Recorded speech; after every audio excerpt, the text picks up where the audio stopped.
সরকারের নির্বাহী আদেশে আগামীকালই নিষিদ্ধ হবে জামাত শিবির, জানালেন আইনমন্ত্রী আনিসুল হক। করণীয় নিয়ে সচিবালয়ে 7 মন্ত্রীর বৈঠক। তথ্যপাত্র বিশ্লেষণের আদালতের রায়ের আলোকে জামাতকে নিষিদ্ধের সিদ্ধান্ত, জানালেন ওবায়দুল কাদের। কাল বুধবার থেকে সব অফিস স্বাভাবিক সময়সূচি অনুযায়ী চলবে, জানালেন জনপ্রশাসন মন্ত্রী ফরহাদ হোসেন। শিক্ষার্থীদের আন্দোলনে এত সহিংসতা ও প্রাণহানি খুবই দুঃখজনক, শুনানিতে মন্তব্য হাইকোর্টের। বৈষম্য বিরোধী ছাত্র আন্দোলনে 6 সমন্বয়ক সহ আটক শিক্ষার্থীদের মুক্তি দিতে 24 ঘন্টার আলটিমেটাম নাগরিক সমাজের।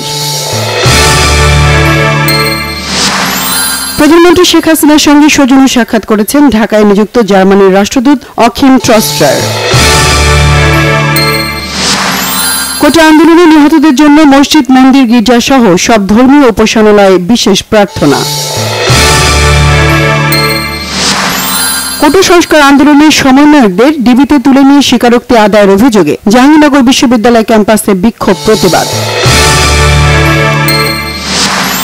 ভারী বৃষ্টিতে ভারতের কেরালায় একাধিক ভূমিধসে অন্তত 45 জন নিহত, আহত অর্ধশতাধিক। মেয়েদের 200 মিটার ফ্রি স্টাইলে ডিফেন্ডিং চ্যাম্পিয়ন স্বদেশী অ্যারিয়ান টিটমাসকে হারিয়ে অস্ট্রেলিয়ার মলি ও ক্যালাঘানের স্বর্ণ জয়।